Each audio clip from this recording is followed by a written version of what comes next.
Hello guys, afternoon. Ito ang ating dinner for today. Ito yung rice. Ayan ang ating luto.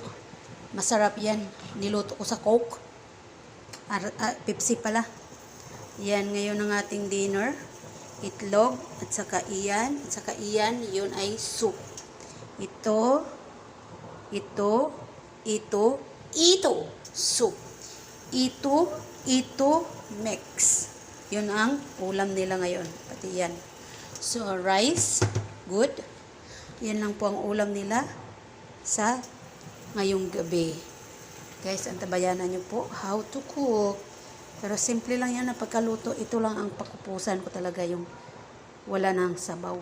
Ito, dash na lang kasi tinapos ko na yan. Ito, pinakluan ko na. Tingnan mo, shine na siya. Pati ito. Para tambog na lang ako ng tambog. Tapos ang maligayang araw. Hindi ko napahirapan ng sarili ko pa. Ito, ang tofu, binabad ko ng asin. Para may lasa. Nilagyan. Wala palang bitsin. Okay na lang yun. So, yan po siya ang ating dinner for today. Lagyan natin ng isang sakong bitsin. Char. Ito yung bitsin nila, isang sako. Lagyan natin. Para maglasa-lasa man.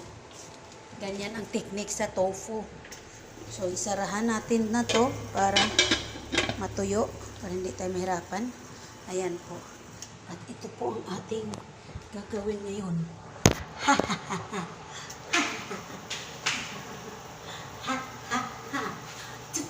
Tutlabing.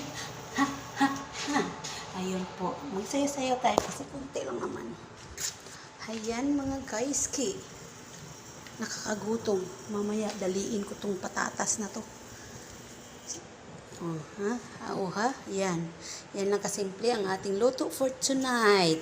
Hasta la vista, adios mga baby ko at mga kababayan ko over there.